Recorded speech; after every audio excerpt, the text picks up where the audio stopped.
नमस्कार दोस्तों, आपके अपने चैनल हमारे संस्कार में आपका बहुत बहुत स्वागत है। आज हम आपके लिए लेकर आए हैं बैसाख महात्म्य कथा अध्याय 7। लेकिन उससे पहले अगर आप हमारे चैनल पर नए हैं और अभी तक आपने चैनल को सब्सक्राइब नहीं किया है तो आप सभी से निवेदन है, प्लीज़ हमारे चैनल को सब्सक्राइब करें, वीडियो को लाइक करें, ज़्यादा से ज़्यादा शेयर करें ताकि इस कथा के श्रवण का लाभ और लोगों को भी मिल सके। बेल आइकन को दबाना ना भूलें, जिससे कि हमारी आगे आने वाली हर वीडियो की जानकारी आपको नोटिफिकेशन के जरिए मिल जाया करे।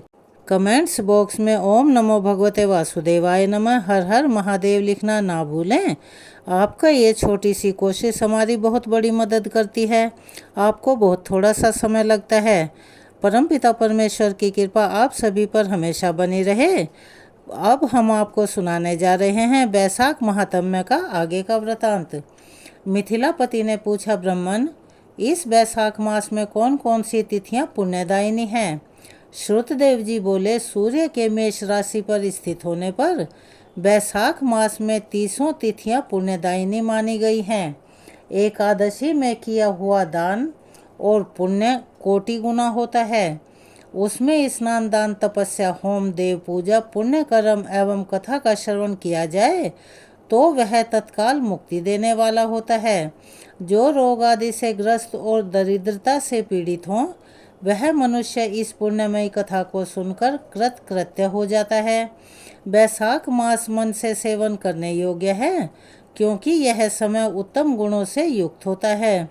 दरिद्र, धनाढ्य, पंगु, अंधा, नपुंसक, विधवा, साधारण स्त्री, पुरुष, बालक, युवा, वृद्ध तथा रोग से पीड़ित मनुष्य ही क्यों न हो, बैसाख मास का धर्म सबके लिए अत्यंत सुख देने वाला होता है। परम पुण्यमयी बैसाख मास में जब सूर्य मेष राशि में स्थित हों तब पापनाशिनी अमावस्या कोटि गया के समान फल देने वाली होती है। हे राजन, जब पृथ्वी पर राज ऋषि सावर्णी का शासन था उस समय 30वें कलयुग के अंत में सभी धर्मों का लोप हो गया था। उसी समय आनर्त देश में धर्मवर्ण नाम से विख्यात एक ब्राह्मण थे। मुनिवर धर्मवर्ण ने उस कलयुग में ही किसी समय महात्मा मुनियों के सत्रयाग में सम्मिलित होने के लिए पुष्कर क्षेत्र की यात्रा की थी। वहाँ कुछ व्रतधारी महर्षियों ने कलयुग की प्रशंसा करते हुए इस प्रकार कहा था, सतयुग में भगवान विष्णु को संतुष्ट करने वाला जो पुण्य 1 वर्ष में साध्य है वही त्रेता में 1 मास में है और द्वापर में 15 दिनों में साध्य हो जाता है। परंतु कलयुग में भगवान विष्णु का स्मरण कर लेने मात्र से ही उससे 10 गुना पुण्य प्राप्त होता है। कलयुग में बहुत थोड़ा सा पुण्य भी कोटि गुना होता है। जो एक बार भी भगवान का नाम लेकर दया दान करता है और दुर्भिक्ष में अन्न देता है वह निश्चय ही उधर्व लोक में गमन करता है। यह सुनकर देव ऋषि नारद ने हंसते हुए उन्मत्त के समान नृत्य करने लगे। सभासद ने पूछा, नारद जी, यह क्या बात है? तब बुद्धिमान नारद जी ने हंसते हुए उन सबको उत्तर दिया, आप लोगों का कथन सत्य है, इसमें संदेह नहीं है।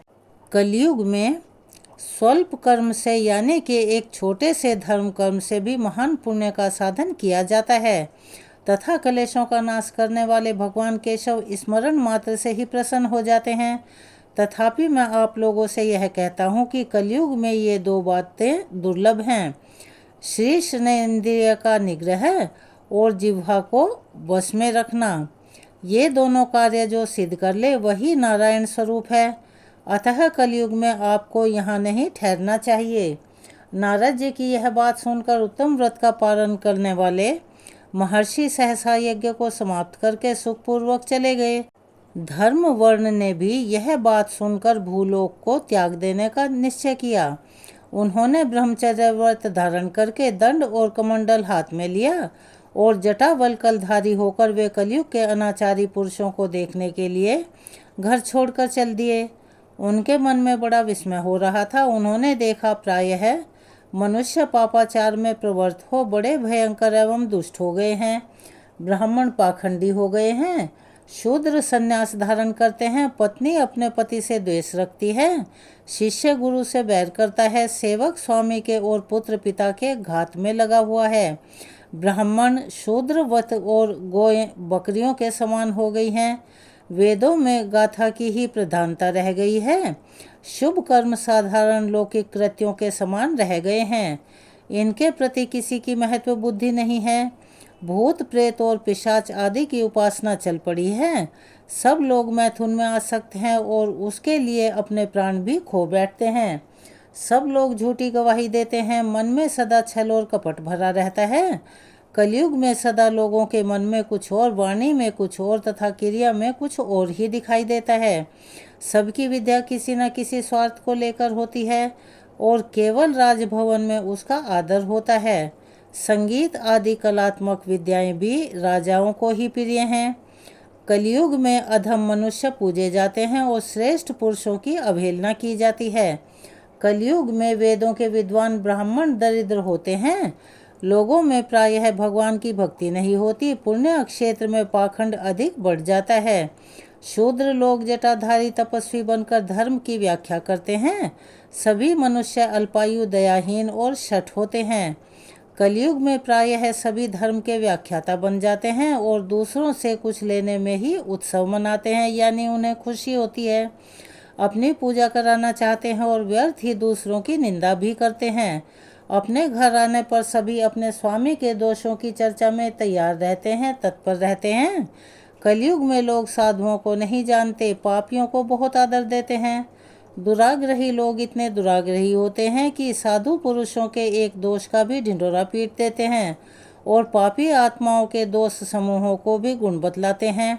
कलयुग में गुणहीन मनुष्य दूसरों के गुण न देखकर उनके दोष ही ग्रहण करते हैं। जैसे पानी में रहने वाली जोंक प्राणियों के रक्त पीती है, जल नहीं पीती, उसी प्रकार जोंक के धर्म से संयुक्त हो मनुष्य दूसरे का रक्त चूसते हैं। औषधियाँ शक्तिहीन होती हैं। ऋतुओं में उलटफेर होने लगा है। सब राष्ट्रों में अकाल पड़ता है। कन्या योग्य समय में संतानोत्पत्ति नहीं करती। लोग नट और नर्तकी की विद्याओं से विशेष प्रेम करते हैं। जो वेद वेदांत की विद्याओं में तत्पर और अधिक गुणवान हैं, उन्हें अज्ञानी मनुष्य सेवक की दृष्टि से देखते हैं। वे सब के सब भ्रष्ट होते हैं। कलयुग में प्रायः लोग श्राद्ध कर्म का त्याग करते हैं, वैदिक कर्मों को छोड़ बैठते हैं। प्रायः जिह्वा पर भगवान विष्णु के नाम कभी भी नहीं आते। लोग श्रृंगार रस में आनंद का अनुभव करते हैं और उसी के गीत गाते हैं। कलयुग के मनुष्यों में ना कभी भगवान विष्णु की सेवा देखी जाती है, ना शास्त्रीय चर्चा होती है, ना कहीं यज्ञ की दीक्षा, ना विचार का लेश मात्र है, ना तीर्थ यात्रा है और ना दान धर्म ही होते देखे जाते हैं। यह कितने आश्चर्य की बात है। उन सबको देखकर धर्म वर्ण को बड़ा भय लगा। पाप से कुल की हानि होती देख अत्यंत आश्चर्यचकित हो वे दूसरे द्वीप पे चले गए। सब द्वीपों और लोकों में विचरते हुए बुद्धिमान धर्म वर्ण किसी समय कौतूहलवश पितृलोक में गए। वहां उन्होंने कर्म से कष्ट पाते हुए पितरों को बड़ी भयंकर दशा में देखा। वे दौड़ते, रोते और गिरते पड़ते थे। उन्होंने अपने पितरों को भी नीचे अंधकूप में पड़े हुए देखा। उनको देखकर आश्चर्यचकित हो दयालु धर्मवर्ण ने पूछा, आप लोग कौन हैं और किस दुस्तर कर्म के प्रभाव से इस अंधकूप में पड़े हुए हैं? पितरों ने कहा, हम श्री वत्स गोत्र वाले हैं। पृथ्वी पर हमारी कोई संतान नहीं रह गई है, अतः हम श्राद्ध और पिंडदान से वंचित हैं। इसीलिए यहाँ हमें नरक का कष्ट भोगना पड़ता है। संतानहीन दुरात्माओं का अंधकूप में पतन होता है। हमारे वंश में एक ही महायशस्वी पुरुष है जो धर्म वर्ण के नाम से विख्यात है, किंतु वह विरक्त होकर अकेला घूमता फिरता है, यानी कि उसने संन्यास ले लिया है और उसने गृहस्थ धर्म को स्वीकार नहीं किया है। वह एक ही तंतु हमारे कुल में अवशिष्ट है। उसकी भी आयु क्षीण हो जाने पर हम लोग घोर अंधकूप में गिर पड़ेंगे, जहाँ से फिर निकलना कठिन होगा। इसीलिए तुम पृथ्वी पर जाकर धर्म वर्ण को समझाओ। हम लोग दया के पात्र हैं। हमारे वचनों से उसको यह भी बताओ कि हमारी वंश रूपा दूर्वा को काल रूपी चूहा प्रतिदिन खा रहा है। क्रमशः सारे वंश का नाश हो गया है, एक तुम ही बचे हो। जब तुम भी मर जाओगे तब संतान परंपरा न होने के कारण तुम्हें भी इसी अंधकूप में गिरना पड़ेगा। इसीलिए गृहस्थ धर्म को स्वीकार करके संतान की वृद्धि करो। इससे हमारी और तुम्हारी दोनों की उधर्व गति होगी।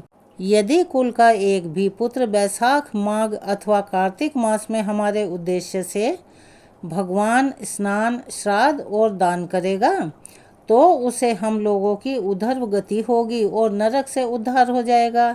यदि एक पुत्र भी विष्णु का भक्त हो जाए, एक भी एकादशी का व्रत रहने लगे, अथवा यदि एक भी भगवान विष्णु की पाप नाशक कथा श्रवण करे तो उसकी 100 बीती हुई पीढ़ियों का तथा 100 आने वाली पीढ़ियों का उद्धार होता है।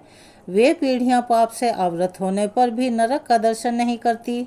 दया और धर्म से रहित उन बहुत से पुत्रों के जन्म से भला क्या लाभ, जो कुल में उत्पन्न होकर सर्वव्यापी भगवान नारायण की पूजा नहीं करते।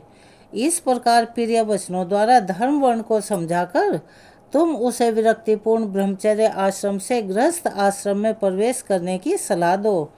पितरों की यह बात सुनकर धर्मवर्ण अत्यंत विस्मित हुआ और हाथ जोड़कर बोला कि मैं ही धर्मवर्ण नाम से विख्यात आपके वंश का दुराग्रही बालक हूँ।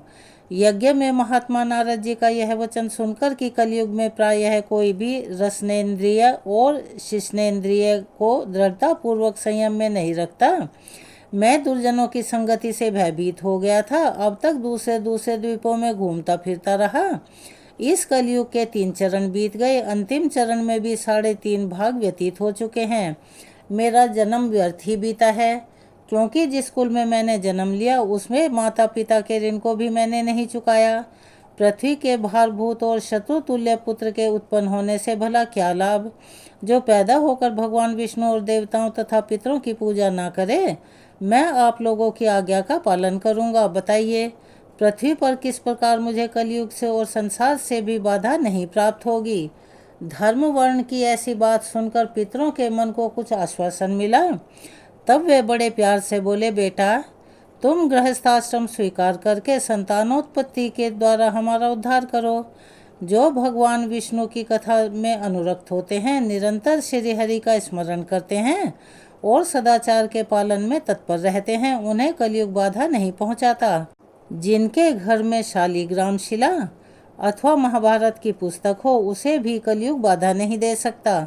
जो बैसाख मास के धर्मों का पालन करता है, माघ स्नान में तत्पर होता है और कार्तिक में दीपदान देता है, उसे भी कली काल की बाधा प्राप्त नहीं होती। जो प्रतिदिन महात्मा भगवान विष्णु की पाप नाशक एवं मोक्षदायिनी दिव्य कथा सुनता है और दूसरों को सुनाता है या पढ़ता है, जिसके घर में बलि वैश्वदेव होता है, शुभकारिणी तुलसी स्थित होती है तथा जिसके आंगन में उत्तम गायें रहती हैं, उसे भी कलयुग बाधा नहीं देता। अतः इस पापात्मक युग में भी तुम्हें कोई भय नहीं है। बेटा शीघ्र पृथ्वी पर जाओ। और इस समय बैसाख मास चल रहा है, यह सबका उपकार करने वाला मास है। सूर्य के मेष राशि में स्थित होने पर 30 तिथियां पुण्यदायिनी मानी गई हैं।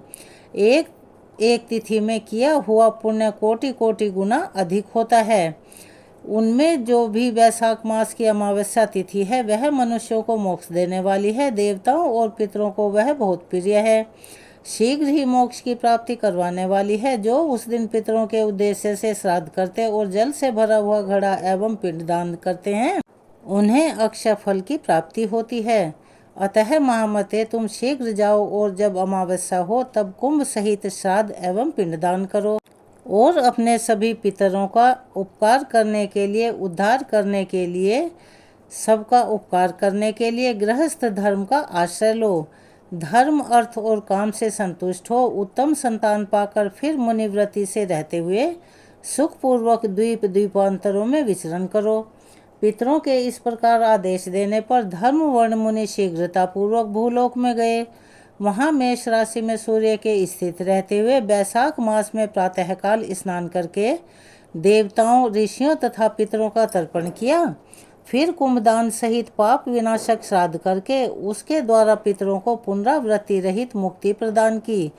तदुपरांत उन्होंने स्वयं विवाह करके उत्तम संतान को जन्म दिया और लोक में उस पापनाशनी अमावस्या तिथि को प्रसिद्ध किया। उसके बाद वे भक्तिपूर्वक भगवान की आराधना करने के लिए हर्ष के साथ गंधमादन पर्वत पर चले गए। इसीलिए बैसाख मास की यह अमावस्या तिथि परम पवित्र मानी गई है। आज की कथा के वृतांत को हम यहीं विराम देते हैं। इसके आगे का वृतांत हम अपनी आने वाली वीडियो में सुनाएंगे। कृपया आप उसे भी अवश्य ही सुनिएगा और अपने विचार कमेंट्स बॉक्स में अवश्य लिखिएगा, क्योंकि आपके कमेंट्स लिखने से उन्हें पढ़ना हमें बहुत अच्छा लगता है। अगर आप हमारे चैनल पर नए हैं और अभी तक चैनल को सब्सक्राइब नहीं किया है तो प्लीज़ हमारे चैनल को सब्सक्राइब करें, वीडियो को लाइक करें, ज़्यादा से ज़्यादा शेयर करें, बेल आइकन को भी दबाना ना भूलें। कमेंट्स बॉक्स में ओम नमो भगवते वासुदेवाय नमः, हर हर महादेव लिखना ना भूलें। अपना सहयोग और प्यार हमें ऐसे ही प्रदान करते रहें। धन्यवाद।